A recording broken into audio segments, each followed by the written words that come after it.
We are live. All right, awesome. Welcome back, everyone, to the FPL Script Season 4, Episode 8. This is our Game Week 5 preview. We've come off pretty good game weeks. I think both, you even better. And I think, in terms of how your team set up, like probably a little bit ahead of, I think even just being able to plan around 6 and then equally just that kind of template shift between people wanting to go for Haaland in the immediate future, right? Not necessarily by bidding Salah, but I guess your plans still in the distance are to do that, right? To maybe get off of Salah. Yeah, absolutely. Hi, everyone. Like Fran said, I mean, there's limited things to talk about this game week, so we've named the episode "Waiting Room." But uh, from a planning perspective, it was very easy for me, right? Because I don't have bench boost, I didn't need to worry about any of that. So I'm glad I went for the Holland Salah structure, and uh, it's paying off for now. Let's see how it pans out.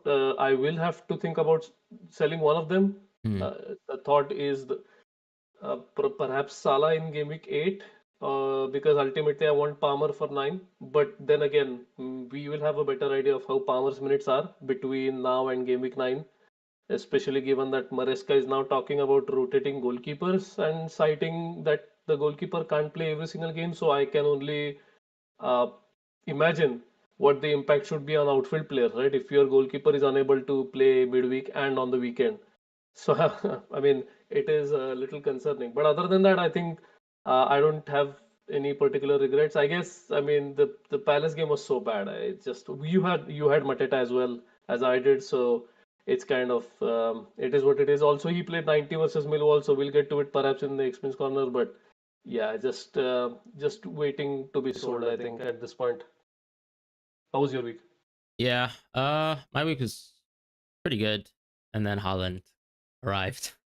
Um, like I mean, honestly, just watching that game, sure, Holland should have scored more, but I just think, and maybe this is actually just like watching United every time, but it's like, God, some of those opportunities being given away feel so avoidable in the moment, and then there's also like I think ironically, like I don't think City have impressed me that much this season as a team, but yeah, I mean like everything eventually goes through Holland, which is yeah something I'm obviously looking at. But it's nice that Salah had that performance for Atleti, right? So I mean like in terms of my team, I think I probably like in terms of defense, I really was confident that I was going to go for a back five, not like a defense that had a Stev and not double pals defense. That Yeah. sacrifice ended up meaning that I went for Dewsbury Hall over Reinders. Now, ironically, I could just go back to Reinders if I don't free at 6, but the plan with the plan with this team was to free at 6 or right. So, but I think what is nice about running the drafts for free at 6 is actually more often than not the teams were very similar. Maybe obviously a free at like a free at 6 agnostic draft would have had Reinders, but I think at the same time I've obviously won massively by going Semenyo. And for let's say Gabriel, for example. So that was like a bit of a net benefit last week. I wasn't going to let's say exclude Gyökeres, although it actually now looks like he's kind of trolling and will have good potential to troll me. I tend to think hopefully this is like a 90-minute game going forward, so I'm not really, I don't know, reassessing him until let's say maybe he drops the stinker versus City, and then we see like some sort of Trossard falls 9 sub versus City itself, and that would be alarm bells. But still, there's a good run 7 plus, so not too worried about that. I'm just gonna get my bench boost off now, Hmm. and then relax a bit with this game week. I think going back to that discussion for 8-6, like we might even jump into that just generally speaking, because Yeah. I think really the only thing that scares me is that sort of if that double game week and blind game week happens, and I last season probably felt like I guess me not opening my eyes to a possibility of singles and doubles did actually hurt me. Like if I think retrospectively about my entire season, um, so that's something that I have on my mind. But free at 6 just still looks super enticing for the team. As I said though, otherwise I can just go Reinders and Holland with Mateta, who kind of looks stinky on minutes, and with Salah, who doesn't look stinky after Atleti. But it's kind of one of those things where it's just like it does feel like quite similar to that popular Salah move last season in Game Week 8, where a lot of people Yes. went for like Salah plus a forward. I don't want to say Cunha because I know it'll offend some people who actually chose to go Raul. So fair play to them for Yeah. getting benchings in random matches. So yeah, shout out to that. But no, I'm kidding. So yeah, that's kind of, there's a lot of things in my mind. But the nice thing is we get to watch Premier League football, and then what teams play in the FL Cup. So that's kind Yes. of the benefit of, I guess, waiting and already having used my wild card is I don't really have to make decisions unless like maybe price movements could You're could forced to. could influence me. Yeah. One thing is obviously people need to temper their expectations after the Atletico game because Yeah. people have this image of Atletico being one of the worst defenses to play against, Yeah. and And they're while not. that was true until last season, that is not necessarily true now.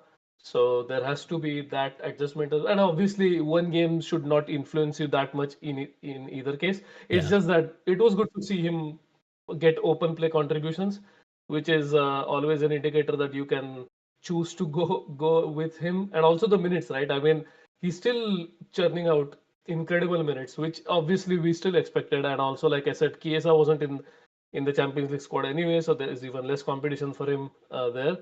So we'll see how that pans out. And I think both of us might end up without Salah by game week 8. So we'll have to see how we get him back, because I think the run from game week 14 onwards is quite incredible. Yeah. But then also like AFCON does come around too. So That is also true. But yeah. again, now we finally have the uh, provision to see what 5 free transfers in Game Week 16 influences our solves in review. So I think we'll see definitely start seeing some funky solutions which involve selling and buying players for like 1 or 2 game weeks, because uh, our free transfer value should now be lower. I mean, to be honest, because we've played wildcard, we should not lower it by too much, but it should still probably be lower than at any point last season during a similar stretch. Yeah. I mean, I think it's nice too that review has added in, like they've actually put in the players who are actually leaving for AFCON as well. Yeah, yeah, So I was manually doing this myself, like and all the weeks leading up to it, but it's basically 17, 18 right now. On the yeah. horizon, they're already zeroed out for some of the kind of key players. So that's like a positive. But have you noticed like a Salah baseline nerf? Yeah, I mean, if we move on to season-long projections, we'll definitely see that he continues to go down, just because obviously like the returns haven't been there yet, so that makes sense. But at the same time, I feel like, so if you have a look at this, so he scored 2 goals and his projections are still going down. Yeah. And I just feel like there is definitely that fear from uh, people either buying the under or the over, that there's going to be a regression, which makes sense. I mean, nothing is going to match last season, and we should temper our expectations either in any case. But it's not a good sign, I would say. And if anything, it's copium for us when it's time to sell him. That this is, if this trend continues, right? So hopefully Yeah. that will help people.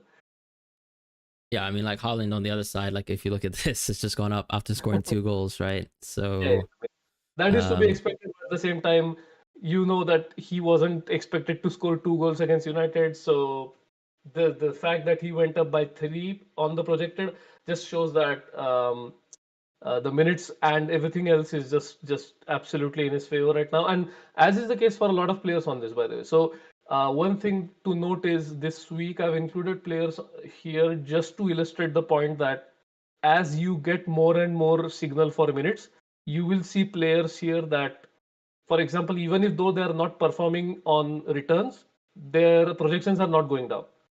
Like for example, yeah, me pointer. So for example, Chris Wood, no, Chris Wood is a bad Mateta, right? 12.75. He didn't score against Sunderland, and I'm pretty sure his projections were not, close to one, if not one. true. So the fact that they still haven't gone down just shows that they like it's a central, sorry, it's not central, but it is like a very steady expectation that whatever happens, he's going to go close to 13 goals. So Yeah. in yeah, that again shows that past returns are not an indication of future expectations. So that's good to see. Okay. Maybe if we go from the top of the list, right? So Yeah. Palmer, Palmer and Watkins almost like trading places. Watkins has actually gone up recently, though, right? That's Yeah. again interesting to see, right? It's minutes, I think, because it's like now they're seeing that he is basically going to play almost every single minute of every game, and I think that does contribute to that boost.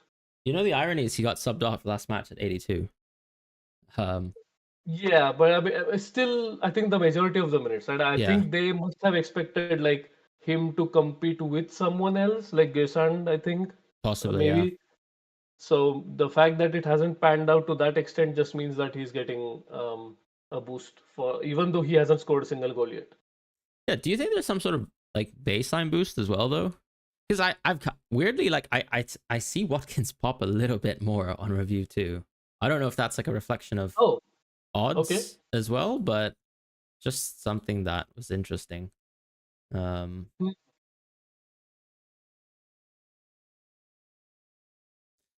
I think with Palmer though, that's just definitely. I mean, the goal versus Brentford, but honestly, like this guy looks absolutely crazy. Um, Yeah. like that watching him versus Bayern Munich. My God, man, like that disallowed goal. I don't know. I feel like that's the type of clip that I'd show my children. Say I watched this player, and No, that should for be sure. there. That's incredible. Gosh. Yeah. Yeah. It's JP like going down is nice. Federer-esque, right? Like if like Yeah. peak Roger Federer's type, like just something that you will never forget in your life, you know, Yeah. some dreams. Yeah, which is still worse than Carlos Alcaraz, right? No, I'm joking. But okay. I mean, JP going down is nice. Other JP matching the real JP is positive. Wood, I think that's probably a small Ange signal. That If is what I was anything. thinking, right? Because I think his expectation versus Arsenal should have been minimal. So I Exactly. am Yeah. trying to track this now. Like I said last week, we will track Nottingham Forest assets just to see how it pans out with Ange. And as soon as we start seeing stronger signals, we can then maybe do a separate viz for only Forest players again to see what their expectations were when he first signed, Ange that is, and then compare it to, let's say, 3 weeks down the line. So we can Yeah. have a better idea of what markets think about Ange's impact on Forest. Um. Hmm. I guess we can skip through a few. Like Waltermat, I think that's like the Wisa injury, but also like he actually didn't even start the match versus Barcelona. So I just think like his minutes actually aren't as amazing as people think, anyways. And um, yeah, like the Newcastle games are actually generally poor. And I think if there's anything that comes out of like our takeaways from Newcastle, like I think early this season, it's just that there's just still going to be an absolutely pain in the butt to play as a defensive team. But I'm not really sure if I see Newcastle necessarily as like an offensive juggernaut, especially with Isak out. So I think like that actually feels like tentatively a bit high for me. Otherwise, yeah, we can move on. Like Evan Nilsson, I just think maybe they had him initially that he wouldn't start in the right? game. True. Okay, I The see what fact you that mean. he did start and score was sort of why it got boosted True. to that. Yeah, it's But kind I of do that agree. discussion of like Raul plus Muniz, where we talked about how like, okay, what is a Yes, Newcastle center, yes, like what is a Fulham yes. or Newcastle center forward going to get over the season? And yeah, if you think Yeah, Wisa's out 4 or 5 weeks, you're just adding that back. Cool. Yeah, that yeah, makes sense. yeah, yeah, yeah. Um, let's see. Evan Nelson and Thiago staying the same, I think it Yeah, makes a lot of exactly. sense. Although like Thiago for me, I think people have mentioned that you could start Dango and Shade. I personally am, I could be a copium owner of Thiago, but I just think that that's pretty unlikely because of just like how you want different profiles in a team and how you might set up with a front two. Um, No, it but this is doesn't. also a good sign, right? That Yeah, is it why I is. included Yeah, someone like exactly. Thiago. The fact that he got subbed around like 72 72. minutes, but Yeah, they still don't think that is that big of a deal, yeah. which is good to see for anyone that owns him. Yeah, I think that's a positive. With Semenyo, it doesn't actually feel like a huge boost, right? No, no, it's Maybe. not. I've just included him, and to be honest, I don't think the problem with Semenyo is every single time he gets a boost is obviously when he gets returns, which is almost every week now Yeah, for assists as well as goals. So the only reason I have him on here is just for people to see how his numbers are evolving because they are yeah. evolving with his No, returns. I think it makes So sense to that keep that him makes sense. because Yeah. he's the Yeah. most popular transfer in the game, right? So it's I Yeah. think like the narrative on Semenyo. in terms of the wider audience, I feel like almost this is a player who is absolutely essential in the game. And I think the numbers here suggest he's close to that, but it's like he's not that much better than a lot of the other picks. And it's interesting, for example, like you come out of that week, right? Evan Nilsson hasn't dropped. So there's probably an expectation of Okay, Kluivert coming you in. got Yeah. That is exactly what I was coming to. So I initially had Clivert included, but I removed him because there were far too many players already in the graphic. But that those two players are included to illustrate the point that the penalty, like Semenyo taking the penalty, still hasn't moved them Yeah. either way, which makes sense because if Clivert is going to be back, it doesn't matter, right? Yeah. Yeah. Yeah, I don't think we need to talk about Ekitike or Bowen. Yeah. AKDK is Richarlison. again, I'm tracking how quickly his numbers are going to fall off once Isaac starts almost every single game. So we'll see how that sort of adjusts to the new reality. Other than that, I think Foden I just included because obviously now that he's playing regularly, the numbers are adjusting back to where they were pre-season. Yeah. And we'll see probably an uptick as he continues to play good minutes.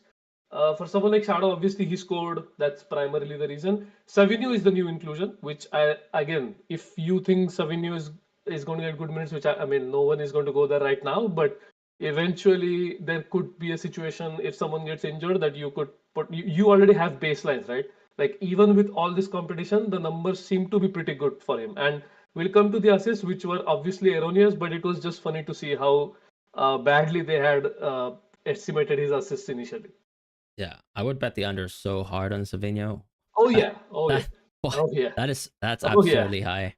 He looked awful absolutely. versus Napoli, and obviously, like he hasn't played much football. But Yeah, I can't see him really being a serious threat on the left, and I kind of understand why Pep is always. And to be honest, like I would always have played him on the right, but yeah. Paqueta saying the same is nice. yeah, Reinders, that's his first pullback, right? yeah. That's Probably just a string of finally. like you've blanked Yeah, yeah, a few too many games so far, but it's still absolutely. he's still at a great number. He is for sure. Ultimately, yeah. Yeah, Nice to see Rutter drop. Wirtz dropping. I mean, that's just a symptom of the amount of games. yeah. I don't think we need to discuss anyone else. Dango, I think No, that's like so the minutes. three Brighton midfielders I had included in this as well as Oh, assists. true. Now, Yeah, what I can do next time is I can sort them by club so they will be together and we can probably discuss them in a better way. But the point was just to show for people who are interested in the Brighton midfielder how these midfielders are trending, and then maybe they can make an informed decision based on the trends. true. Um, yeah, we have seen Also, some. for someone like Madueke, you can see like the jump is Yep. primarily because Saka's numbers have been pulled because we don't Mm, know when he's going to come back. yeah. And also, again, the confidence in minutes, right? And I think the same goes with Grealish. Even though he did not return last week against Villa, his numbers have gone up because again, there's the continued uh, close to 90 minutes per game sort of reality, and I think they are just adjusting to that. Yeah. I mean, I think we can also see like it looks kind of good for NJI as well. Yeah, So it's like I think that that element of us talking about okay, if Everton's a slightly better attack this season, I think that's that also is the baseline shift. Yeah, hopefully being reflected there. You were right. I mean, on Brighton actually, Matoma did score a goal, pretty jammy if I'm being honest. In the sense of like, how is this guy getting one goal per game from one shot? Anyways, I'll stop complaining. But you know, he's done it again. He's done it again. Matoma does headers now. Um, I think it's yeah, he's undeniably just good. I just have to probably take the L on that. But I think the nice thing is Minte is super alive and well too. yeah. Whereas Rutter, I don't know. I don't really know where he stands in terms of I think he's more than capable of getting benched here and there. So if I owned Rutter, like would you consider selling Rutter right now? No, because it's such a good game, right? But I Yeah, guess but also, I mean, if you at keep what point do you averaging team exactly value, at what point do yeah, you like have to be honest with yeah. how he's kind of flopped against our expectations, right? No, for sure. And like you said, I'm definitely going to hold the L on that because I it's not that you were the only one who convinced me, right? Like I mean, I looked into it. I thought the same thing, that he was probably going to get good minutes, either center forward or number 10 or whatever it is, and nothing has panned out. But again, I think we have been slightly unlucky in that the injury has not helped with any of this, and also Mato taking the penalty and then moving to Marseille also hasn't helped with that. Yeah. So I bet that was a good hate watch for you, playing against Real Madrid and getting beat. So I guess that's that. I mean, it wasn't such a great hate watch because I had Real Madrid plus 1.5 on an Asian handicap, and we Oh, wasted so many chances and got a yeah, red. So that was fun. One thing that I find quite interesting though, in terms of like Brighton, for example, is just still how confident the markets generally are on them as a yes. team. Like I don't think that they've put out like primarily any like good performances this season. But I mean, they're probably just going to be very very consistent. And to be fair, they've had a slightly tough schedule. We've always said that. But I always find it interesting that like not too many Crystal Palace players are here. Maybe that's also due to AFCON. But Brighton. Oh, um, so a lot of people are saying my sound is echoing. Oh, Is that still the case? Oh, no, oh okay, okay, no, back to normal. Okay, no worries, no worries. is it No, actually no, no okay? worries, back to normal. Yeah, yeah, yeah, because Kaitel said JD audio is funky, and then he said audio back to normal. Yeah, yeah, it's okay now. Uh, okay. Yeah, sorry, I've sorry, Chad, we missed that. I've just muted that one. I've just muted one of the audio outputs, so apologies about No, that you're if that's fine the now. Yeah, yeah. case. Even Mo said it's fine now. Thank you, guys. Okay, sorry about that, Yeah. guys. No, no, sorry. Yeah, yeah. Let's see. All right, let's move on to assists. There's not too Yes. much to Yeah. say here, right? Look, I generally do not honest. I actually almost feel like I need to put a bet down on Savinho. Whoa, what is this? No, Um, it has halved now. yeah, So okay, fine. someone sent this to me before I created the Viz, Yeah. and I could not believe it. So I actually went and checked, and of course he was at that price. And I said, okay, if this is the case, I'm willing to bet my entire life savings on this, on the under. Like it's just not possible. But he's already down to 5.6 now. So Oh it's not God. even. Yeah, Yeah, I yeah, can see his goals have dipped half as well. yeah, yeah, All right, we've yeah. actually missed a trick here. Missed it. Yeah, yeah, All yeah, right. Wow. Okay. So that's interesting. Um, yeah. Grealish good. Salah continuing to drop. I think that's just wasting games, right? I don't think that's like Yes. his baseline systems assist dropping at all. No, In no, fact, no, no, no. yeah. Anyways, it's like shout out to KTK for missing a Salah assist as well. Oh, my goodness. Champions League. Bruno. Is that probably like more okay? He's playing a little bit too much DM for our liking, Yeah, or yeah. actually I also, definitely think that. and And Bruno's also on a lot of set pieces, right? Still, yeah. again, like the more minutes we get, the more it is easier to maybe nerf his baselines. And I think now markets are getting more and more comfortable with nerfing them, because again, the City game, maybe he should have had a 0.25 drop because he did not have any assists in that game. But a point 0.5, like a drop of 0.5 is more indicative of the fact that there's something else at play. Hmm.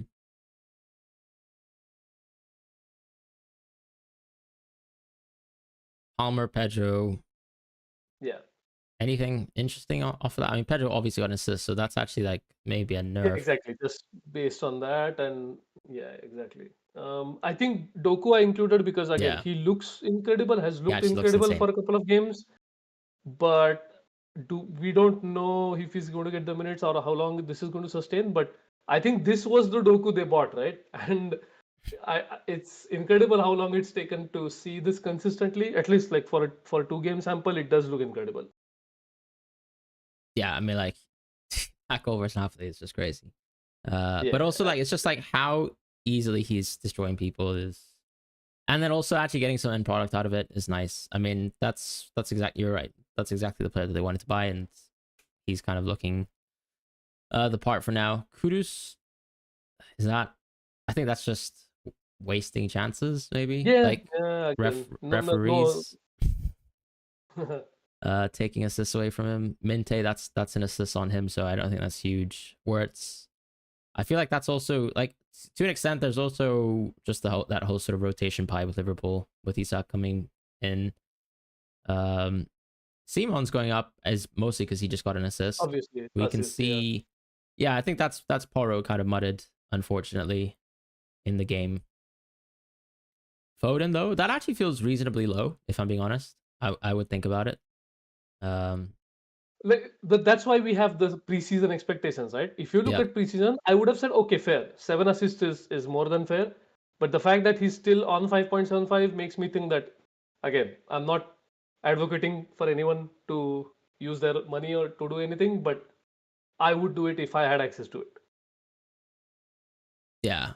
I'm not condoning anything, but yeah, that looks Yeah, like a nice number. Mitoma, I mean, that's I think just games being removed. Reinders, similar situation. So it's interesting, obviously, that his goals dropped, but not the assists. And this is kind of interesting because we obviously have that discussion about like XA and stuff like that in terms of like how he's being modeled. I think part of that too is like I think that there's a lot of elements like there's fantasy assists as well, right? In our XA from a modeling perspective, surely. yeah. So you're right. So on review, for example, his baseline should be higher than they are for something like this. Yep. So you're right about that. Yeah. Which I feel generally still Again, like quite confident about. If yeah. yeah. Dewsbury Hall again. The only reason I included him and NDI is just to show that despite not getting any returns, they are now at a steady level, which just shows that I think markets are getting more and more confident about the new Everton baselines, which again I think review will obviously incorporate. But it's just good to see that the baselines are moving and encouraging for KDH owners like yourself. Yeah, definitely.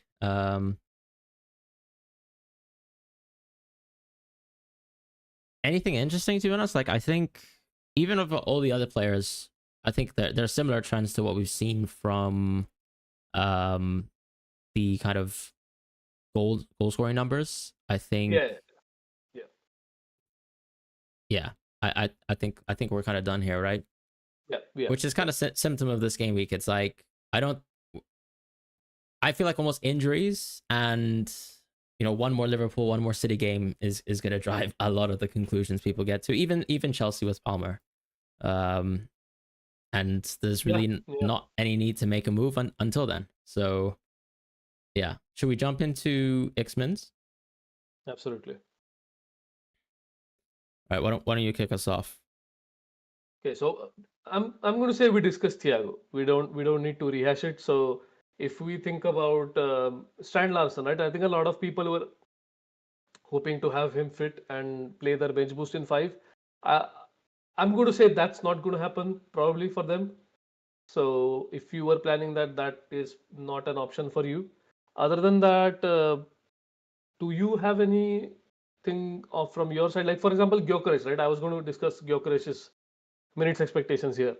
So you think he plays close to 90 versus City, but then what are your expectations moving forward? Like there's going to be Champions League again next midweek. So what do we think his minutes will be for game week 6, 7, 8? Yeah, I mean, if I kind of look at the schedule, I almost think that the sensible thing would be to play him close to 90 minutes for City, not have him play versus Port Vale, Okay. Yeah. play him versus Newcastle, reduced minutes versus Olympiacos, and then we just reassess. But I almost think, yeah, like you might as well just look at him as a 75-minute player. I don't know. So basically set 75 for like the average Yeah, minutes and then yeah, go in and adjust individual game week minutes, which makes sense. possibly, yeah. Just based Yeah. on, I mean, like our sample to be fair has been pretty limited. Like I say 90 versus City because I think interesting that he played 90 versus Pool. But maybe it's like maybe like Arteta could still want to go false nine versus City at some point in the game, and Game state, right? If they're yeah, winning, for example, it's so easy to sub him off. yeah, So if he gets subbed off at 60, I'm not going to claim that as a victory because it's clearly a result of game state.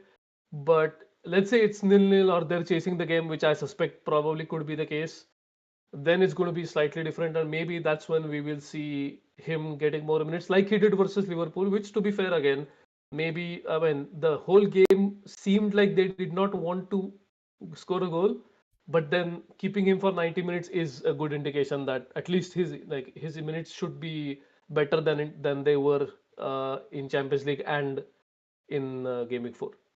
Yeah, I just almost think, okay, I can definitely buy 65 min subs. I can buy a 75. I can also buy dropping an occasional 90. So I would just run him at 75. Like, I think when I look at review, I think his decay is like way too aggro. It almost suggests that he'll stop starting, or that it just falls off a cliff basically at some point in time. I would just almost run him at like steady 75, and then if you want to just look at someone like that in your team and you still want to transfer him out later down the line, then so be it. But at the same time, it just feels like it's so easy to keep him at least up until game week 7, right? And afterwards you can just reassess, because like game week 8's mediocre, game week 9 is good, but you'd have to just be like, okay, what are his minutes like before he plays Burnley and Sunderland, for example? So would you say that the one thing that slightly has changed from the Champions League game is Trossard still being at least considered for that role? Because maybe we thought that he was not even going to be a part of that discussion, but seems like he could be, right? At least as a sub. Yeah, 100%. I think Trossard already looks like someone like Arteta's going to be happy to play. But I also think it's like, well, then again, they weren't actually winning versus Athletic, so yeah, I mean, that's going to be a scary thing in terms of how he can hurt Gyökeres. But I almost think we have to think he's like absolutely awful to drop his like minutes in the long horizon like that much. So that's why I just say, yeah, 75 I think is pretty healthy, considering like how serious of a threat Trossard is. Or even like, I don't know, some sort of Merino utility at striker, even though he's like played a lot of center mid so far. Yeah. Yeah, I don't really know if there's, I can't add too much on Gyökeres. Like I don't feel comfortable about my front line at all. But it's also, I just won't. I think I wouldn't wildcard him in, to be honest, right now. But I would actually consider, as a holder, just letting that West Ham game come and pass, and then just reassessing after then. Because I still think this is someone you should be playing a lot in the league. His league minutes as an average are still like 75. Let's not massively overreact. And Trossard isn't that good anyways, so who cares? I mean, there is that, and also, like you said, we still don't have enough games to definitively conclude either way. Yeah. So hopefully, we should get at least 3 more games worth of information before you're anywhere close to making a decision, right? And obviously, by that time, you want him for the West Ham game, so it's not going to matter either way. So just, I mean, keep him for now and reassess towards, let's say, game week 8, game week 9, whenever. Yeah, that's almost where I am. I mean, personally, you know, I'm open to selling him. If he's not going to be like someone who averages like 80x mins. But I mean, like, you know, we could still just be like overreacting a touch. I don't know. I mean, like, Trossard was available at the start of the season too, right? Oh yeah, yeah, Yeah. absolutely, yeah. So it's almost like a case of, sure, it doesn't look great now, but the games where he dropped 90s in, everything that's happened this week could have still have happened. So Yep. it's Yep. probably just going to be a balance. If anything, I think, yeah, Watkins. Actually, I forgot about Watkins. Maybe his goals actually went up because of Tillemans, and his injury. Oh, come on. You think so? Okay. Ah, Shout out. okay. No, no, no, no, that's fair. I mean, I did forget about that, and the fact that Yeah, he was second on penalties that's true. after, Tillemans is quite a forgettable player, yeah, from an FPL yeah, perspective. fair. I So actually forgot he existed, not gonna lie. So, yes, yeah, shout out to Mel in the chat. In other news, Murillo also seems to be a doubt. So yeah, again, anyone who has Murillo and was planning on bench boosting probably has to either sell him or not bench boost. So that is probably clear. And Share is apparently out, but FPL hasn't flagged him yet. So we'll have to see when they do. But the Instagram seems to be a new source now. The players' own Instagram seems to be a new source now, where they announce their own injuries, which is quite incredible. Yeah, I mean, shout out to player power, I guess. But So I'm assuming Botman comes in, right? That's all that'll happen. is he even fit? I actually don't know. Did play right in the Yeah, game? yeah, because they Against- also have like Malik Teo, right? Yeah, Thiago did play against Barca, so he should continue.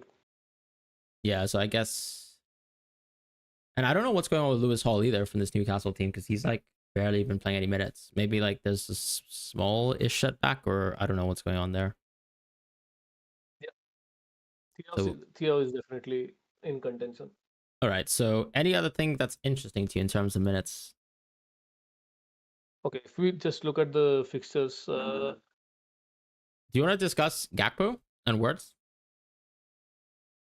so let's start off with an easy question, right? What do you have their minutes set to currently on the league? I was running Words at 80 last week with the wild card, Okay. and I'm not sure if my expectations have like dropped massively on him. No, I think Uh, it is still fair.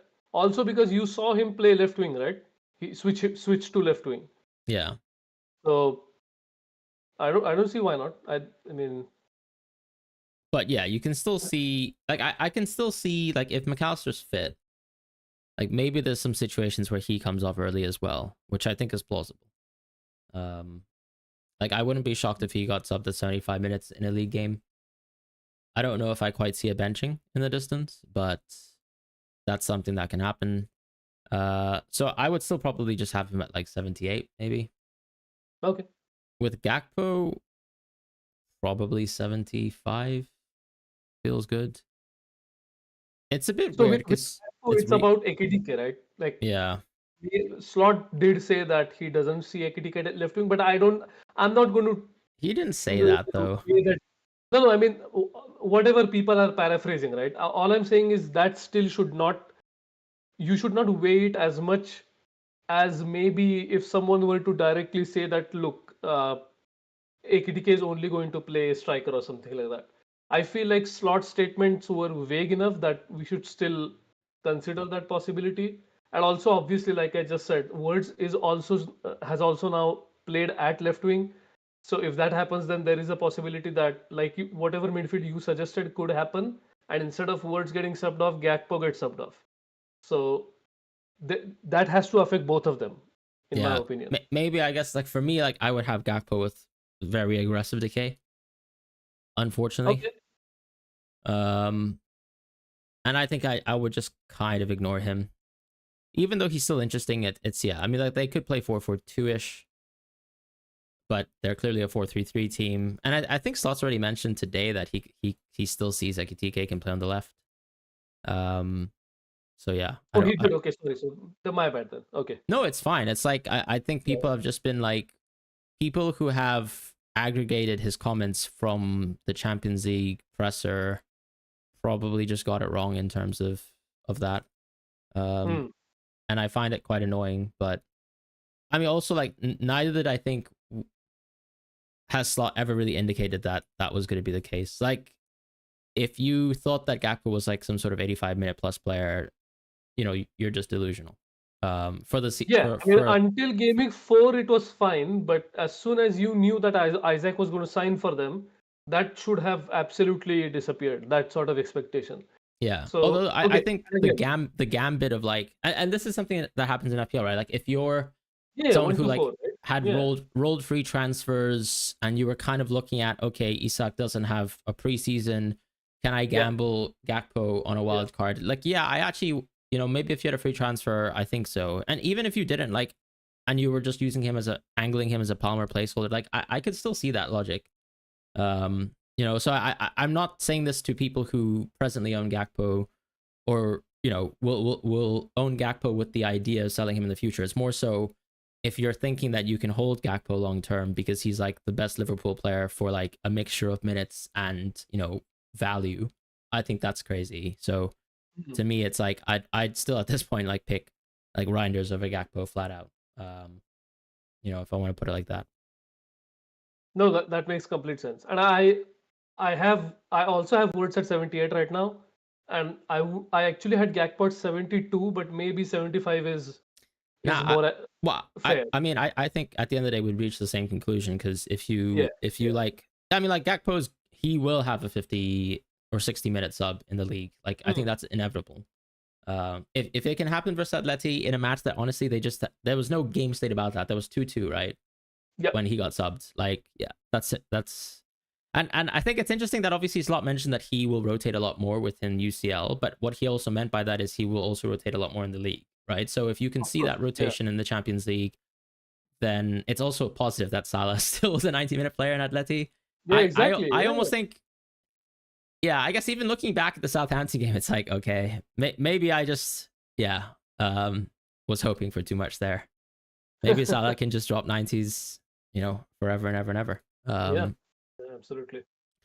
Anyone interesting in terms of, unfortunately, there's a lot of players coming back from injury. So there's like Cunha who could be back right for this match. Yeah. Mount and Uh, Kun are in contention. yeah, Saka seems like he's actually pretty far out. If I'm honest, like the Yeah. Arteta Yeah. comments change week by week, but he was definitely trolling when he said Saka was close for Forest, and now it seems like it's more of like a day by day we'll see thing. So I don't there's no interesting like Madueke gambit in the game because I think the fixtures are almost like desynced from being able to do that. Yeah. Yeah. But I don't know. I mean, like, there's no need. Like, people had plans of going for Saka in Gameweek 7, and I think even that looks a little bit questionable. Although we have like so much time before then, right? We have like literally we have an IB just before that, or Yeah. well, we have an IB between 7 and 8, right? Communicate. Yeah. Yeah. Before it. So maybe he'll be fit for 8 as opposed to 7, which actually just means you probably won't be buying Saka. I Mm. think.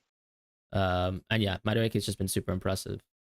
Elsewhere though, I mean, what else is interesting? There are two players I wanted to ask what you had their minutes. So, for example, let's say Xavi Simons Yeah. and Chris Wood. So, what would you say you have their minutes right now?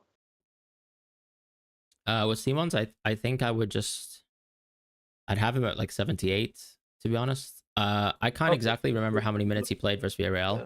to be honest, because we don't have Mm. any like sample size at all really on No, him. we don't.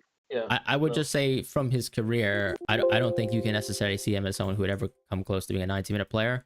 But I That think is exactly what I was getting to. yeah. Yeah. Because But even at Leipzig, like he was the guy and he still was never dropping 90s. So I just don't ever see him doing that, like you said. yeah, so for me, I think 78 feels safe. Interestingly, like it just makes Kudus better, right? If you think It does. Kudus Yeah. can just do better minutes, and I couldn't tell you exactly why Kudus is. I mean, we've been talking about this anyways, but for a lot, but like we've always said Kudus's minutes on review look a touch too low. Like I would Yeah. see him as still maybe like an 85-ish minute player. Yes. So that's how I would go about Spurs. Did you wanted to ask about another player though, right? Yes, I said Chris Wood Oh, because Chris again, Wood. like we already spoke about, and he's going to have an impact, right? And Igor Jesus did score 2 goals, even though they lost the match in the end. Hey, So they lost the match after Igor Jesus was subbed off. Yeah. yeah, see No, again, that's more propaganda. I mean, yeah, I don't know. I almost see him as like 75 and maybe aggro decay once again. Okay. Nothing says he should be playing 90 minutes under Ange. He's not fit enough, I guess, to run around like a daisy for 90 Yeah. minutes. Also, I mean, I have him at 78 right now, but I think once we have more games, I will definitely move it down. Yeah, I Because mean, right now I'm just, trying to see if he's ever going to appear in any solves, and that's not going to happen, it obviously. won't. But, And it was never gonna happen. But like, yeah, yeah, yeah. he is so obviously that I will hold him until 7 and then just sell him guy. Hmm, Like I wouldn't yeah. even care about his minutes, unfortunately. I mean, where do you have Sesko, for example? That's very, very weird situation, I would say, because the fact that Kuna is back does make me think maybe there's going to be a knock-on impact again. So I would probably have him at 60 right now, honestly, because Wow. Yeah. I just don't see the point in having any sort of confidence in his minutes. Even though long term, obviously we should, but I'm just talking about, let's say, the next 2 3 game weeks. So maybe I would set his average minutes at 72, but then start off from a lower point. So let's say start off at like 65, then maybe 66, 67, 69, and then 72, 73, something like that. Fair. Yeah, because I think he's been appearing in people's souls, and I think the minutes are a bit too high on review. I mean, yeah, definitely. Like it almost seems like they're not pricing in benchings, and I think they will continue to happen across the season. There's just no way.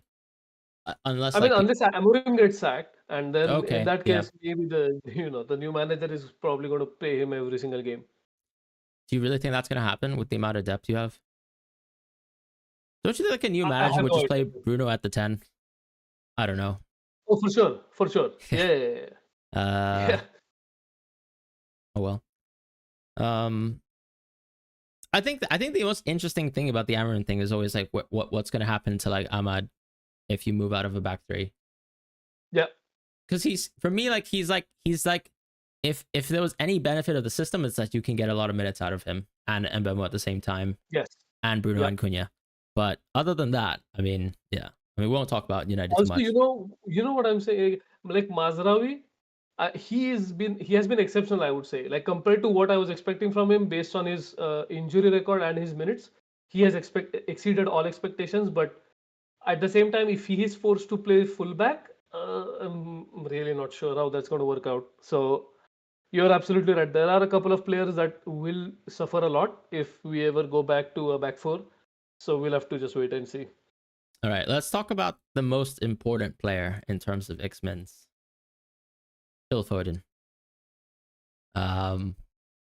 To me, I think, touch wood, I think I would have this guy at literally 85, straight out the bat. But you don't have to do anything with regards to Phil Foden until Gameweek 6.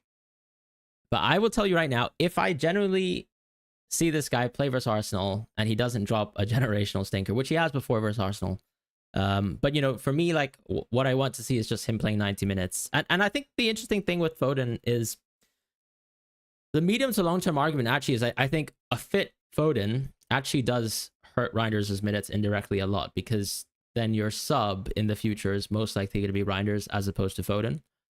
Okay, makes sense. But I think if he comes out of that Arsenal game with the 90, I am telling you right now, I will probably even take a hit for someone like Phil Foden or free hit into him. I would override a lot of like my pass for what looks to be a fit Foden. And that's all I'm going to say. Yeah. What do you think about that? If I'm being honest, I had his minutes at 80 and then I was reducing them manually around Champions League. Yeah. So that is one way I was getting around his how many games can Foden play sort of conundrum. But like you said, if he's going to drop 90 against Arsenal, then I'll have to rethink how much I nerf his minutes around those Champions League games. Because if anything, he will have reduced minutes in the Champions League as opposed to having them reduced in the Premier League. I mean, obviously the Burnley game is an exception. Maybe it could be the other way around for the Burnley game, but in general, I am almost on board with what you're thinking right now for Foden, because I had a discussion with Mo earlier today, not a discussion but just like a couple of texts, and he is also thinking about Foden. So easily, maybe that is the play. I think we have to make plans around Foden, and I think he completely changes the landscape, especially around Palmer, right? Because if you think like Palmer is like someone that you absolutely have to buy, I think suddenly if you have plans around Foden and you have to get him on 6, otherwise it's probably not worthwhile, then that's going to shift a lot of the ordering of your moves. In your case too, you've got Salah and Haaland, so your make weights, like your cash cow is always going to be Salah, and you can consider just Foden or Palmer, right? Or can you consider both? And is that Foden over Bruno? Consider both. Okay. Yeah. That is the problem right now. Like, can I trust the minutes to the extent that I can buy him instead of Bruno. So I don't know, because the Sunderland game is going to be really painful if I choose to go with someone like Foden and he drops like 60 minutes. That's just not going to be good. So that's definitely a consideration right now. Yeah. I don't know. I mean, he's an interesting player where it's just like in that player of the season, I just think that's like what we could see the minutes realistically being like. And even last year, I think he actually got a lot more minutes than we think. He just was just blanking a lot and then had a lot of injuries towards the back half. But I think like if you actually think he's generally like fit and available to play, like most of the time he does become a 90-minute player unless he has like no momentum with him. So it's always going to be like a bit of a form thing, and you just have to trust the form, jump on it. But yeah, so like I think if you kind of look at, let's say, his minutes, I remember there was like probably around like the 7 or to 8 game weeks into the season of like last year, he was just like dropping ridiculous minutes, and then he just gets injured out of nowhere, and then the minutes just go completely toilet. But there was a while where between like, let's say, game weeks 8 and like 23, he was close to 90 minutes per league match. So okay, yeah, like I just think it's one of those cases of like, do you trust the player to be fit over this run, as opposed to this player is actually a bad pick because we've seen that yeah, you he's know had what? niggles. You're actually right. So this whole narrative has actually been purported by Pep, that oh, we did not have Foden last season, we need him back and stuff like that, even though he did play a lot of minutes. You're Yeah. actually right about that, because I do remember him dropping stinker after stinker, and a lot of people owned him for a lot of those games in FPL, and he continued to score goals and assists, provide assists in Champions League. So I don't know what agenda Pep has, but there's clearly something like he wants people to forget about how much he played Foden last season. Yeah, I think, well, it goes back to the whole like he always talks about how Foden needs to be coddled as a player. So it's like it's almost like you're pretending like last season didn't happen for him and that he did. I know, exactly, Yeah, exactly. some extreme gaslighting.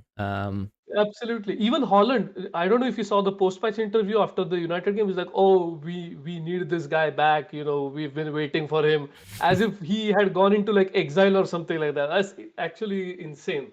Everyone is on the gaslighting. Yeah. Anyone else that's of interest? I don't think so. I think we've covered most of the players based on team news. Sar is probably back next week, right? So Yeah. as in back in training or whatever it is. So maybe people who still have him could potentially hold on if they don't want to bench boost. I still actually personally think that a lot of the like I don't know why the NJ X-Mens are so low on review. Even Grealish to an extent.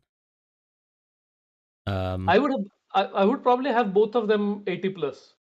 100%. Where Yeah, where 80 plus is up to you, but 80 plus I think has to be the bare minimum. Yeah, I mean, it's almost like a case of like they're so much better than their peers, and I know they actually did generally go out there and spend money for Carlos Alcaraz, but like, yeah, I think those three with Dewsbury Hall just have close to perfect minutes, and there's like not much to be said about that. In the Bournemouth situation, like, would you still tempt yourself like in that 5.5 territory with Tavernier, or is it just not worth the risk? No, I don't think so. Yeah. I just don't think it is worth the risk. I Um. know he did get like an insane number of defensive contributions against Liverpool, right? So, but of course it didn't continue. So I But don't think we can even depend on. he's still slamming like a lot of minutes somehow. No, he is. Yeah. But again, Kluivert is not there right now. So as soon as He is Kluivert there. He is starts, there. That's the no, thing. no, no. I'm Oh, like saying in the Kluivert starting hasn't 11? started yet. Yeah, yeah, Yeah. yeah. The main thing is though, like in that Bournemouth team, you've got Alex Scott, who actually seems to be like that direct sub, but things can change. So it's like he'll just play. I mean, obviously he can bring Cook on as well in the midfield, and that's going to hurt, let's say, like Scott's minutes, and that's going to indirectly hurt Tavernier's minutes. But yeah, for now it's like Semenyo and Evan Ilson, I think, are locks. I don't even think Kluivert's really going to have like a mega season with them. He is a bit of a pen merchant, and I think it was Right now. always like a form thing where he was just playing incredibly well last year, Yeah, yeah. as opposed to like Irola like truly rates him. So yeah, fine. I guess you can't risk Tavernier. But definitely like a few game weeks ago, I think if you wanted to jump on it, like it could have been interesting. There just doesn't seem to be like a lot of 5.0 plus good picks that I really like still. Like I still like Dewsbury Hall because I just don't like Stack for reasons that I'm not gonna explain again. But after that, like I would still probably just shop for Reinders, and I wouldn't even go for Anderson. I mean, I do have Anderson right now, but it's obviously for the 2 games. I think After Anderson's that, great. I'm probably going to sell him. Yeah. But it's also like, yeah, like at the end of the day, like Anderson after these 2 games is basically what he basically drops down to being, let's say, like someone who has almost like, if Lukic was like a 90-minute player, like they're not too far apart. Well, no, I'm actually wrong, I guess. But there's like, I almost think you've got like some DMs in the league, like Garner, for example, and it's like at that rate, is it a massive gap? Like you look at the odds for Elliot Anderson to get like open play returns, and honestly, like they're not even that significant. So I almost think, Yeah, he yeah, has less than 5 goal and assist expectations for the season, which is obviously not the greatest. But yeah. like you said, there are so few options at that price point that if you don't want Anderson, then Reinders is the only other player I would consider. Where are you ranking Reinders' minutes at right now? I mean, the fact that he got subbed at 80 in Champions League was perfect to me. It just means that he will continue to churn out close to 90 minutes in the league every single game week until, like you said, I think Foden being a regular fixture might change things in that they will change who to sub out. But even in that case, I don't expect Reinders to be subbed out every week. I think Yeah, I agree. Foden could potentially just still be that guy who gets subbed out, or one of the other wingers. So we'll have to see how that goes. But I'm not going to nerf Reinders minutes at all. I have him at 85, I think, right now, and I Yeah. think I'm going to keep him at that. Yeah, I mean, for context, like on my own wildcard, I was running him at 90. I probably would only dock him to like 87, 88. I don't really care. But yeah, I'm a I'm a Phil Foden believer, so we'll see. But I think I would just need like, one more good performance basically, and then I'm sold. Like I think we're off to the races with someone like him. Yeah. Just because of how I envision Pep to be. Like most of the time, I think when I've brought in City players, I don't think their minutes have ever been bad. If I can give myself a pat on the back, like I don't I mean, remember. yeah, well, obviously, I think for someone like Alvarez, right? I Yeah, remember buying him every single time when we knew that he was going to get good. I don't yeah, think I've ever punted on Alvarez or even Marmoush last season, where Holland was fit I mean, Holland was fit for the Alvarez purchase, but it was a different time. Like they were playing together. But for Marmoush, Holland was out, which is why we bought Marmoush. So I'm definitely on with you on that. I don't remember the last time I bought a City outfield player who wasn't Holland, who got bad actual minutes. Like he might have had bad X minutes on review, like yeah. Reinders did for the first couple of game weeks, but on real minutes, I think I've won out almost every single. And it's not hard. It's not hard. No, it's not. It's If you not. don't want to risk it, it's not hard. No, I'm Yeah, not being like arrogant about it. I'm saying that it's not hard if you choose to only make the safest decisions, which I think I've made. Like I've only I only chose to go there when it was extremely safe. that's true. I mean, I've done like Rico Lewis last season, Guardiola the Oh, season yeah, past. I'm going to give you more credit with Rico Lewis because I wasn't there, and I wasn't there as early as you were for Guardiola as well. So I think you've had much more success with City outfield players. Yeah, I just think like there's this myth about how you just can't mess with it, and honestly, it happens so few times that I can remember like City picks being hard to pick unless you like just like Savinho. To be fair, was a bit baity last season. I think like there might have been like I probably just never had the situation arising where I would have considered him as a pick.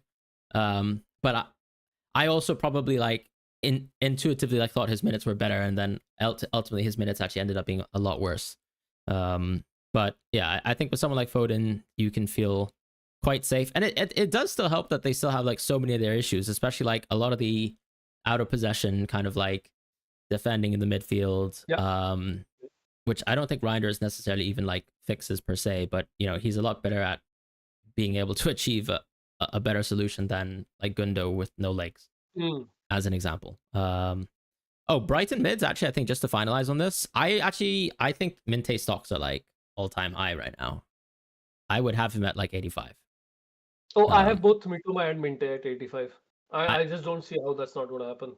yeah, they're both like fantastic. And obviously, like I think Yeah. in a week where there's like literally nothing to do, if you actually are shopping for a mid, then that's like those are the mids that I would shop for easily. Yeah, because I was running solves yesterday and ultimately I ended up on no transfer. But right below that, I was seeing Paqueta to Mitoma, Paqueta to Minte.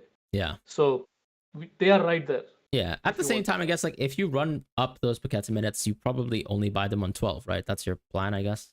Yeah, yeah, Yeah. yeah. Yeah. So I'll definitely be visiting those players then. Um, but they're just class on the horizon. Like my Gameweek 7 is gonna stink with Paqueta, but that's kind of why I have a deep defense, hopefully. Um, yeah. Have we missed anyone? Yeah. No, I don't think so. We can probably move on to captaincy. Yeah, I mean, this week, if you don't have Salah, I think the decision becomes a bit tougher. And I think Mm. one player that's not here that a lot of people can own that I think is actually a top captaincy this week is Watkins. Like, I would say that if you don't have Palmer, which is quite often the case, if you don't have Bruno, which is also pretty normal, I think Semenyo, Watkins, Yoka are all quite close. I think I would almost choose uh Watkins in that case, just because of what the fixture looks like on paper, and then Yeah. guaranteed pens. But I mean, yeah, I mean, we're doing Salah, aren't we? Oh, yeah, for sure. It's not even close. Not even Mahatma Gandhi can stop me. Stop. Um, Maybe just one point in terms of Palmer, right? Do you think he's like essential in terms of like six and beyond? I am getting solves where he is the transfer in 6. So I am considering it, but at the same time, I feel like postponing it to 9 seems like a pretty good bet to me, just because Chelsea have extremely winnable games in the Champions League and they should want to play Palmer more in those games.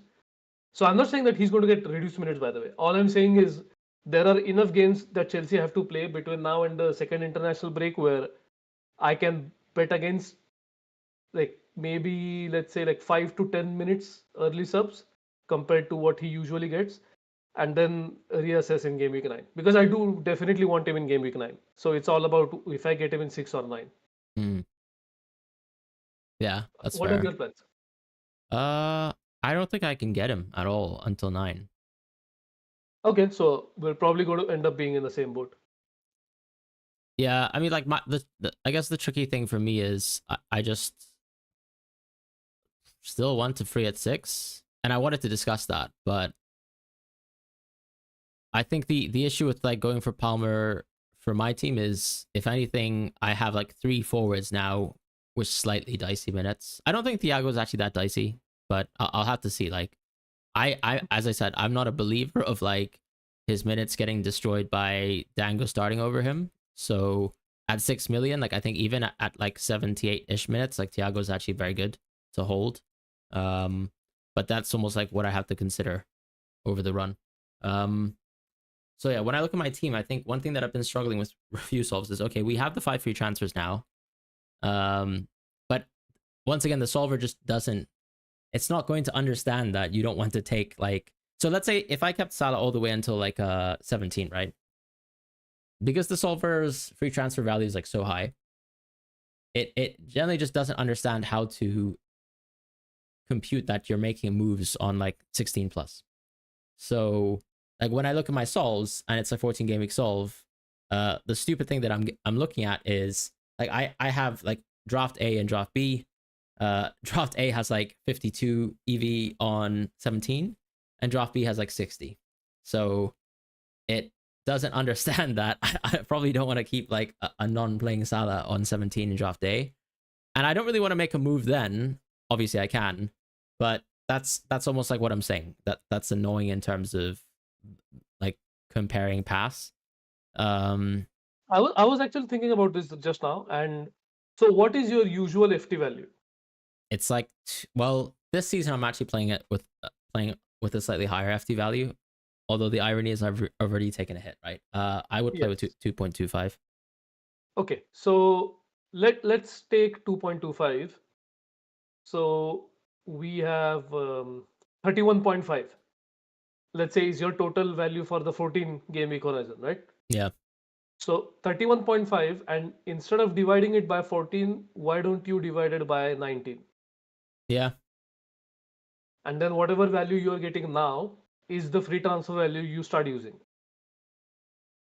That makes sense. Yeah. So that But is maybe one way to account for yeah. getting five free transfers. You can wait, obviously. Like there are nuances to it. So this is a very rough calculation.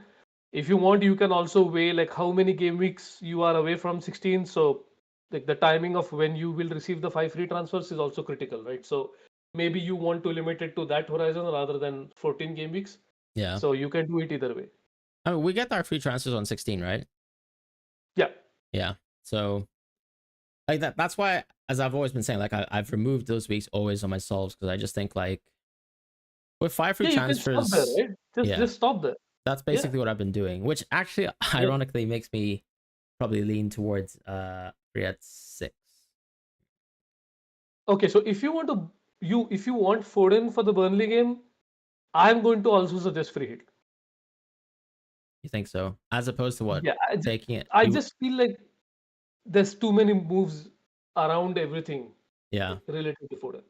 But the So interesting thing with Foden, right, is like I think if you actually buy him on 6, then I suddenly start to ignore people like Palmer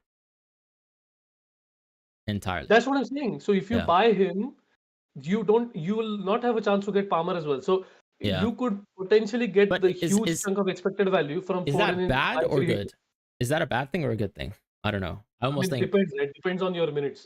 Like yeah. what minutes do you have Palmer at? It's also like little things like so for example, like do you have Semenyo on your team? Yes. Yeah, so like you're gonna sell him, right? Or no? Yes, but I don't know when because that bro is just dropping 90s every single game. So do I sell him or do I sell someone else who has lower minutes? Yeah, It's so just wait, can you get to Palmer without selling Semenyo? yeah, yeah. I mean, Okay. of course, sell Salah instead Yeah. of Semenyo. So But then I guess that's still a situation where you let's say you won't own Bruno, right? For let's say Gameweek 7 or oh, I definitely want to own one of Palmer or Bruno for Gameweek 8. okay. Gameweek 8 is when they play Sunderland, right? No, United. like United 7, Palmer's 9. Or no, maybe Palmer's 9 or 11. Oh, sorry, my bad. 7. Sorry, before the international break. Sorry. Yeah, yeah. Yeah, yeah. So So like I will definitely want not have Bruno for 7. wow, okay. Yeah, yeah, yeah. I mean, based on the solves right now, things can change. Obviously, Right. injuries can happen, but based on the solves I am getting right now, Bruno's not in the team. Interesting. Yeah. Yeah. Because that's kind of the dilemma that I'm having, right? It's like, sure, Palmer looks amazing, but it's like also to sell Semenyo for Palmer actually feels quite bad. Mm. I do know that Bournemouth has some awful fixtures like 10, 11, but then after that, it just actually becomes amazing again, right? So you're basically, what's the tricky thing? It's like, okay, you have City away, Aston Villa away, stinkers, but then literally it goes straight back into West Ham at home, Sunderland away, right? Like Yeah. incredible games. So sort of my question for myself is, what am I going to do in this situation? Do I still sell Semenyo or just relax and just um, maybe even go for Foden, which would allow me to keep Semenyo? Looks like you're going to bank the point one at least on him, right? So Yeah, I will. Yeah, and it seems like everyone wants to buy him um, going forwards. So it's like he's like nothing will happen to Semenyo up until like game week 8ish, where the fixtures kind of start to become a bit muddy. Because like the way people view like Leeds away is more like, oh, we have to buy Semenyo. Than for me, like I actually see, okay, that actually looks like a pretty mediocre game. yeah, yeah, So yeah, shall we do some chat Q&A, yes. or do you have any dilemmas on your teams and pass that you want to sound out? This is almost like a like we're doing what like a couch session. and I just need to be walked through my thoughts, which include wanting to buy Phil Foden many, many times. I mean, the thing is, again, I am not going to hold people reacting on the spot, because of course I do have the same thoughts. Like as soon as I see someone score or do well, it's like, am I misjudging their minutes or something like that? But of course, like as time passes, you definitely temper expectations. So as long as that happens, I think we should be good. Yeah. All right. I think starting from the top, thank you, Mo, for joining us. Joachim, start Poe for Dubravka. I definitely start Dubravka, to be honest, because Yeah, yeah, Poe versus Bournemouth away. away. Yeah, yeah. Bench dilemma, play one of Reinders, Kukure, and Senesi. I'd definitely play Senesi Oh yeah. easily. Same, same. Who plays first sub? First sub, probably. Would you play Reinders or Kukure first sub? Kukurea first up. Reinders Okay. just has bad EV this Damn, game you're week. just the United hater. How? I am a United realist. Seb V, I guess you're doing quite well in the league, so we'll definitely have Nice. a track of it. If I'm being honest, I don't think we're a pod where we really look too much into our mini league, but we do have Yeah, one. I Um, mean, I apologize, but yeah, we're not going to dedicate 5 to 10 minutes to reviewing mini leagues. But yeah. at the end of the season, we'll We did definitely shout out last season, we Twitter did we on did on the account. we Yeah, did. So so yeah, if you can stand sustain. the test of time, like we'll definitely shout you Yeah, out. yeah, Mo, this is possibly pen share. McGinn took first in the shootout in the FL Cup and missed. Yeah, yeah. That's yeah, what we said. 100%. Like Yeah, also, McGinn is an absolute fraud of a footballer as well at yeah. this moment in time. I Sorry about agree. the shout on audio, so we're just quick. We did fix that at one point in time. Salah only 20% team share. Yeah, but it's not a huge problem because he just has like huge XA as well and is a midfielder. So yeah, I mean like that's just the usual kind of like forward versus midfielder comparisons in terms of like baselines, right? Yeah, also it is, I mean, you do have to consider that there are some teams where there are far fewer players for whom we have season-long projections. It's True. not that every team has all the players, right? So of course that's also going to affect it. Well, I think Like Liverpool has every single player. yeah, true. And also like one thing I remember even in the preseason when we're kind of looking at the really good numbers. So Haaland's numbers have obviously gone up, Salah's numbers have gone down, but I think even back then like Salah was kind of trumping Haaland quite a fair bit in terms of points expectations. Maybe it'd be worth Oh sort yeah, of because yeah. No, they stopped it. They yeah, stopped yeah, projecting cards and points. So yeah, unfortunately, we can't keep track of that anymore. yeah. Uh Larson effect. Flapjack saying he's watching on the train watching FPL. Oh, he's on the train watching FPL Script. So thank you so much. Up the ding, 100%. Audio was fixed at some point. Igor Jesus. Yeah, he's definitely gonna come in. You hope GSL's fit. No, you don't. No, you don't, Mel. No, you don't. Foster X Mins. I think he's actually great. Probably 85, 80. I don't know. Yeah, I'm with you. Yeah, like I mean, I remember running Souls on the wild card. To Hana, bro, Marku. Oh my God. what do you Oh, mean? I can't see my goat like this. He's on the market for Lyle Foster. Oh my God. It's really the end. Nah, you know what's funny is Con and I on the wildcard day were talking about Lyle Foster because I think like something that I thought about is like yeah, like at the end of the day, maybe Thiago's actually as a 6.0 player, he's worse than a lot of the mids and he's worse than a lot of the defenders. So it's not elegant having him in my team. So you know something I was thinking about was actually getting Lyle Foster in the team, but all that gave me was a Watkins soul, so I just had to close it. Oh, yeah. Yeah, Hmm. but hey, at least I own Semenya now and I got lucky, so that's nice. Yeah, 85 is good. I'm with you there. Yeah. Tian says cuties. Ishar out. Yeah, that's true.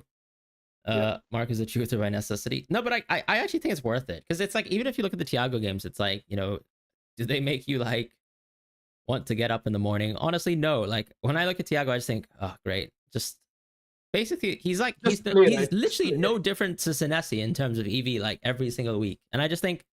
Yeah, fair play. I've spent money for a 6 million dud, but you know he is there. He does play football, and he's been in training. So something I can't say about Okay, Jurgen Tillemans. I'm going to, it's not a win, but I do feel smug about Ekitike and Thiago. The fact that we probably knew Thiago was going to die, like his EV was going to die Yeah, sooner rather than later. But Thiago. the fact that he started off strong on minutes, I think also made me feel that he was going to continue in that fashion. But his EV But seeing still that is. sub was like. Yeah, the sub's nice, but I think the EV is still good, Yeah. right? Like Oh, honestly, it is 100%. if you look at like XPPM for any of the Also, forwards, like Pencher, right? yeah, Pencher 100%. Pencher has to come back to him now. Yeah. And it's not like he has 100%. So like there's scope for that EV to increase. But I think it's just in terms of Thiago, right? If you have him as an 80-minute player, I think the positive with him is that he's still probably the most valuable forward outside of Lal Foster. The issue with the Lal Foster thing, I think, is it goes back to that whole argument of like, would you ever play this guy week to week? He is almost like exclusively a bench boost 8 piece, right? I was going to say, exactly. Yeah. So like, I kind of get it. But I think one of the things like when you force, let's say, the bench boost off of it is, and let's say if you're poor, and I don't mean this to denigrate people who are poor on wildcard 6 or 8, but I think one of the issues is like, okay, you're now spending 0.6 million on someone that you don't really want to play ever outside of the bench boost. And you also probably need to work around like getting future transfers in for like, let's say Palmer and stuff. So like not having that 0.6 sometimes can hurt you. I almost think I'd consider like just going 4.4. I almost wish I did that for myself. I don't know what my team would have ended up on, but like I look at my benches now, it's nice to play off of it, but it's like immediately I have to think about, okay, getting to a 4.4, and then I still have a lot of moves backloaded. Yep. So that's exactly the annoying thing about setting up for the bench boost in from my perspective. Yeah, but see again, if Sar and Kuna had not gotten injured, I'm pretty sure you would have bench boosted first and wildcarded after that. Which I think in an ideal situation you would want to do because you want to thin your bench out. And once you get once you play the bench boost, that's what you get from it, which is the ability to have 4.4, 4.2, even 3.9 if you get a 3.9 million defender. That's what you want. Yeah. On João Pedro, actually, what do you think his X-Mens are? What do you have him as? I had him before Palmer was fully back at like 83. Okay. And now I have him at like 79 because of Champions League. I don't think it's going to be like hugely different from what it was earlier, but I do have him lower. Also, pension wise, I don't know if that's going to impact anything, but yeah, it doesn't matter anyway now because Palmer is back. Yeah, I mean, I actually had him at like 88, but with the Brentford game nerfed on my wild card. Oh, okay, makes so sense. I had like 78, but a decay from 88. I now only have him at like 85. I still think his minutes are really good. Yeah. Oh, he is a suggested transfer for me in Game Week 9. So it's Holland to João Pedro and Holland out. to Okay, nice. Palmer. No, I'm not going to do it, but yeah. I'm saying no, that I mean, it's interesting, right? Review is keen on him. Why does that get suggested? Because like there's 3 bad games, like Villa, Bournemouth, Liverpool, Newcastle, 4 even, yeah. Yeah, and then you buy him back because again, I have nerfed the free transfer value now, so I'm getting these funky moves where okay, I sell a player and then I buy him back 3 weeks after. Yeah, there was a lot of Sols where I had like these yo-yos of Salah to Holland, Holland to Salah. Yeah. Which also I think like that. I think if you're getting those as your suggested transfers, like it's not gonna hurt too much because it's like it just probably means your team's like, Yeah, otherwise robust, right? Yeah, that makes sense. Yep. For lack of a better word, I actually need to rerun Salah's mins, but I almost think that Salah's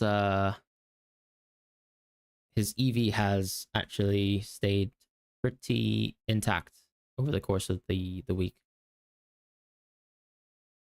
I don't know if you have any comments. I don't think we would expect anything different from review because I agree. It took such a long time for his EV to become stratospheric last season, and now it's going to take some time for it to drop back down to reality, maybe. So wait, you know what? It has dropped. It has dropped 100%.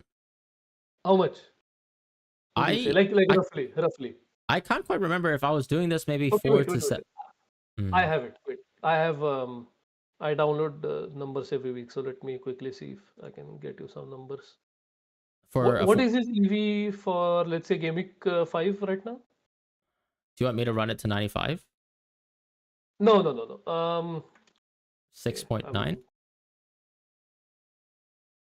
okay, so let's do 86 for Gameweek 5, Okay. just to compare. 6.7. Oh, he was at 6.95. Yeah. Yeah, I Hmm. can see the drop. I can see the drop. Okay. But you know, like what I'm saying also is like Haaland hasn't gone up. It's actually Salah who's dropped. Which is why you're getting these yo-yos, because it's more about getting Holland rather than, Yeah. sorry, it's more Getting about out of getting Salah, rid of yeah. Salah rather Yeah. than getting Holland. Okay, fair, fair, Yeah, fair. which is also why you're still getting Haaland out. Yes. Yeah. On Yeah. some pass. Yeah, I mean I think that's fairly interesting, right? It is, Because yeah, like yeah. even like I remember the Haaland EV versus Burnley was a lot better. Um and maybe that's actually just because like I think like yeah, promoted teams have actually just generally looked somewhat competent. Um but yeah.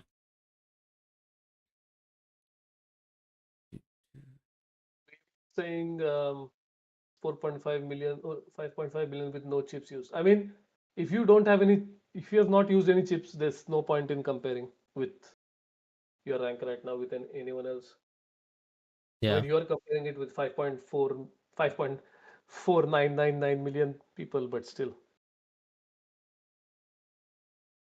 Yeah, Jay, I think you're absolutely chilling. I mean, there's Yeah. like honestly, there's some absolutely great managers who are what 6 million, 7 million, also no chips used, 8 million Yeah. even. I don't know, maybe not 8 million. What rank is Marco? Sorry. Actually, still higher than Penguins. Yeah. So yeah, Marco's top 6, very nice. So yeah, I think you're chilling. Stress. Would you start one? Sorry. Stress with Hato. Senesi nailed with 4 points. I mean, close to right. Oh yeah, for sure. For sure. We've seen Uh, all variety of matchups. yeah, That bro just doesn't stop. He's yeah. inevitable. You've gone Dubravka over Sanchez this game week and captaincy on Gakpo. I think that's very sensible. Even Gakpo, I think the minutes for this game should be good. Because yeah, I'm actually thinking if you don't have Salah, like Gakpo's a pretty reasonable captain. Because you don't want to captain in Holland, right? That's basically the outcome of this discussion. Yeah, yeah, absolutely. So yeah, I think Gakpo's fine. Also, by Um, the way, Daniel rightly pointed out, I was a little uncertain, but he did say that it was 2-1 to Liverpool when Gakpo got subbed off. oh right, okay, fine. Yeah, yeah, because Sorry. because I was thinking when exactly did Llorente score his second goal, but I thought Yeah, okay, you're right. maybe yeah, But yeah. also like that game was not like it was still like very much in the balance because Oh yeah, for sure. Yeah, yeah, yeah, yeah, yeah. Because the thing is, it wasn't in balance because Liverpool weren't dominating. They were definitely they should have had more goals. It was because they could not convert any of those chances, and I think yeah, that was why they were so restless. So I can understand why that happened. yeah. Like that was one of the games of the season where I think Liverpool just like consistently dominated the entire match. Yeah, yeah, absolutely. Um, I don't think Burnley is quite indicative of anything, and there was a huge set piece chance and a pen. So like if anything, that was like finally a very good Liverpool for once. Words to Foden if the latter gets the minutes and plays well. Yeah, I generally think Foden. You know, if everything's like on the cards as it's set up to be, I think Foden's great. And he doesn't even need to play well versus Arsenal. The reality is like it's like, you know, we're not expecting that for Reinders to have good minutes going forwards, right? Like he doesn't need to boss Arsenal to keep his minutes. So it's like I think like people also don't need to set like some sort of excruciatingly high bar for Foden to be Mhm. like kind of relevant as a pick. Sion disagrees. It's all right. Not everyone can get City minutes, right? No, I'm joking. I don't know. Maybe Sion has better minutes than me. Um, Josh King can't keep getting away with this. I actually think he's due for a bench. I also think Muniz is going to get benched as well. My hot take for the weekend, I both of them benched. But I I'm can see that. probably I can see that. I'm only doing this because yeah, I cannot stand people playing Josh King every week. Doesn't make any sense. Stop doing that. Smith Rowe is coming. I agree. Minty on the radar, absolutely. Why is review telling me to buy Beto? Yeah, I mean, you can't. I mean, Beto is basically like budget Gyok, right? Both dicey mins, but the first choice of the team. I am getting also some Gyok out moves, right? And this is once again, it's just like you just give Gyok 7 and you reassess. We don't need to necessarily like go crazy. 24, 25 Pep, you're a different level of washed, 100%. Yeah, that Marmouche right wing game was actually one of the worst things I've seen. Oh yeah. Oh my god. It's like that Oh my was god. like, yeah, please never do that again, ever. Yeah, yeah. I don't know what charity that was, but that needs to stop right now. Yeah, I don't know. The football last season was somewhat interesting. Ruben Diaz served me well. Actually, yeah, that's something that like. It's not like I underread his minutes, but because I suddenly went on a 3 at 33 last season, I couldn't own any City defenders like from an EV perspective. So that pissed me off I a can lot. say that I did get it wrong because I expected him to get benched for Akanji in one of the games because Akanji was on the verge of coming back, and Right. Akanji ended up playing no games in the first game of the double game week, and he Yeah. played I think 20 minutes in the second game, Right. And now and Diaz he's into played both Milan. games, and he's now benching Achalbi Yeah. or like, most inter center backs now. So Yeah, which was always going to be the case because Kanji's yeah, class. obviously Yeah. Bisek as well, Bisek. Yeah, true. I think Man City will beat Arsenal. I actually almost think it's in the opposite. I think Man City hasn't been tested yet, and when they've been tested, they actually completely choked versus Tottenham. I mean, sorry, City have sort of been. I mean, City lost to Tottenham quite decisively, lost to Brighton quite decisively because the second half was an absolute collapse.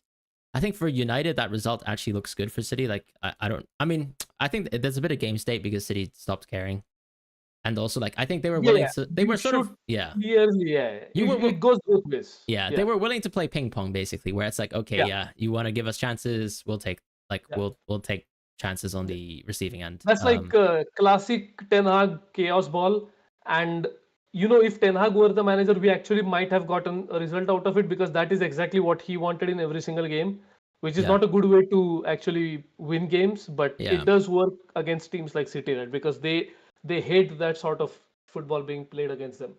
yeah. I mean, I would be shocked if Arsenal was not the team getting a result on the weekend or some sort of result that favors them. Yeah, see that I'm on board with that. Some sort of result, yes, yeah.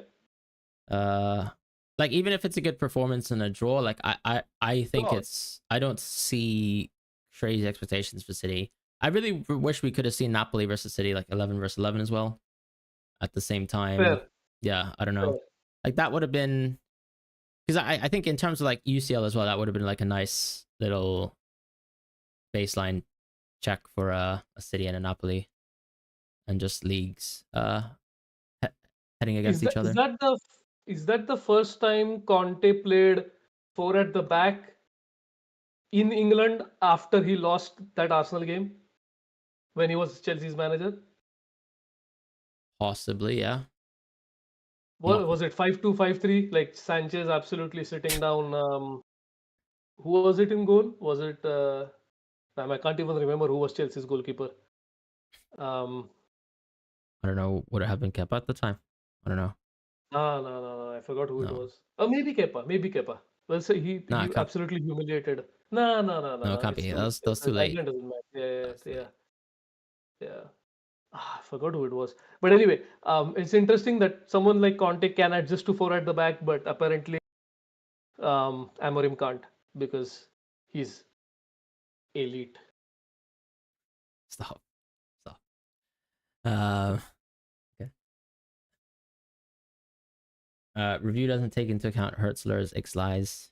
Yeah, but it's like honestly, like the Mitoma and Minte for me are so They're distinguished. I disputed. think the Yeah, lies will just come in terms of like, okay, here's an injury that I'm serving to you fresh after an embargoed press conference in a press conference where I've told you nothing. But other than that, like if you think they're fit to play, I think like those players are going to have good minutes. Salah Palmer captain, I would go Salah 100%. I mean, sure, yeah, Palmer looks great, but it's also like, I mean, if we want to be reactive to like 1-2 games of football, I mean, Salah looks fine, right? And he has a better yeah. fixture anyways. Marcus says Fran is echoing. We'll probably need to get that sorted. No, Would have been no. Courtois. He's the next one. Yeah, that makes sense. Uh, Salah says he's gonna go De Kuiper and full Krug to Rodon and Evan Nilsson. This will enable you to bench Reinders with Arsenal. Yeah, Evan Nilsson's actually a really good buy, I have to say. Like, you're basically upgrading two duds of players there for two rock solid players. I don't know if Rodon's like necessarily 100% nailed. I think some, like, honestly, have a look at some of the 4.0 Sunderland defenders. It's just that what Sunderland probably just don't have as good of a game, right? From a 4.0 perspective. Is that fair to say? Mm. But actually, no. Like, yeah, I actually think at this point in time, I would generally go Mukiele maybe over Rodon as well. Mm. Do you think Rodon's nailed? Because I don't. I have to be honest. Like, I'm not super clued into Leeds. I keep asking people the same question. Like Bijol was supposed to come back in game week 2. It's not. It's now game week 5. When is that happening exactly? Yeah. And for whom is it going to be? Is it going to be for Stroik? Is it going to be for Rodon? I don't know. So I think Goodmanson is probably a good like segue. Oh, Just avoid all of that. yeah. Actually, yeah. Alderete is actually nice as well from Sunderland. Oh, 'Cause, Underrated is also nice. Yeah. yeah, Yeah. because I think Reynaldo. I was going to say maybe Reynolds is still better, but No, I but mean I don't know. Reynaldo goes to Afcon. Oh, Yeah. okay. Yeah, So that's huge. Yeah, yeah. yeah, I think I'd probably just go Alderete at this point in time. Because when I was looking at the DEFCONs per start for the Sunderland players, like, my God, they were whopping. Like, so Yeah, yeah. Underrated is actually popping on the value, right? They are like really at the top. Like I think Esteva is the only one who is more valuable than Underrated. possibly, yeah. Yeah. So yeah, I mean, all of them are really solid. But I think, yeah, just the opportunity to move into Evan Nilsson's great. Like, I think if I was to wildcard, I'd probably go into Evan Nilsson. Yeah. Yeah. I might So as well if I wildcard. small regret is I don't own him. Well, it was Courtois, by the way. I thought of Courtois, but the thing is, I still can't like. It just doesn't sit right with me calling Courtois Chelsea goalkeeper. So it's, it's just, he's played for Real Madrid for so long now. It's just feels weird. Is there a chance he's best goalkeeper of all time? Did you say no? Get away with this. Nah. We are not doing that. Why not? I mean, Allison exists, but yeah. Allison also theoretically doesn't. You know, Allison's actually played only a few more league matches than Courtois at Real Yeah, Madrid. because bro can't stay fit. And Courtois had an ACL And injury. neither can Courtois. I was going to say, yeah. Nah, I mean, come neither on. can An Courtois. ACL injury is just that's just bad luck. Because Courtois had a really good career at Leti and Chelsea, you know. And then his first season at Real Madrid was absolutely disastrous. After which he because we were bad, now, not because yeah, he was bad. But yeah, come on, he was bad. no, I mean, he got megged. So like there was a compilation of him getting megged yeah, for fair goals. enough. So I mean, yeah, but of course, I mean, he's now one of the best there is. All right, cool. I'll take that. Josh has got one free transfer wildcard 6. Use the free transfer to move JSL so you can bench boost. Would you do that? I probably wouldn't. I don't know. Bench boost in like 8. I don't know. I mean, if you It's have tough though. set it up for now, then maybe it is tempting. God, But it's so ugly to bench boost with one free transfer. oh, I just think generally the power of wildcarding with 2 free transfers is so insane. And I say this as someone who never wildcards with that. Because I just can't help myself, can I? But I don't think I'd just buy a forward right now this week. Like, so what we're saying, Thiago maybe? I mean, are there any more options? Does he have money in the bank? I guess that's the question. Like, right? you can't even trust Muniz. Oh, Richarlison, actually. Oh, But it's Brighton away. I don't know. still, I would trust him more than. I would go Richarlison probably. Yeah. Yeah, that could work. I don't think I'd go Thiago. I don't think I'd trust a Fulham player to start. Like, as I'm saying, I actually think Raul is better than Muniz this week for a start. I want to see actually what happens to Kevin, though. We didn't talk about him in X-Men's, but like, Yeah, I mean, the talent is extraordinary, so we'll see how that pans out. his EV does stink though. I already checked like a while back, but yeah, we'd almost like. But I think those kind of baselines can change so much, right? So quickly. So we'll see. Talent doesn't pay the, The the, Bales, yeah. not the bills. I was going to say talent doesn't pay the baseline bills, my slime. Yeah. You're surprised Evan Nelson was off pens. When we did do our penalty thing, I think I had them 50-50, but obviously my Yeah. preference was Semenyo. You I can categorically say that you were the one who were more favored towards Semenyo. I was Yeah. definitely favoring Evan Nelson. So Yeah. that I that's a I that's a I dub for you. definitely brought it up. I don't know how many Yeah, times. So yeah, yeah, that's just a big dub for me. But no, like as yeah. we were saying, Evan Nilsson without penalties is wonderful. Better than He's Mateta, still who dead. I own. Better than Gyökeres, maybe. No, I'm Yeah. kidding. Well, I don't know. Yeah, could be the case. No money, but don't really want to get 3 forwards and a wild card.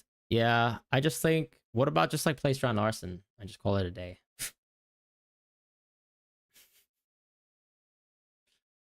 No. Okay, no, this is a serious question, right? So let's say you think Sean Larson's going to start, right? No, he's not going to start. Sorry, he's going to come off the bench, possibly.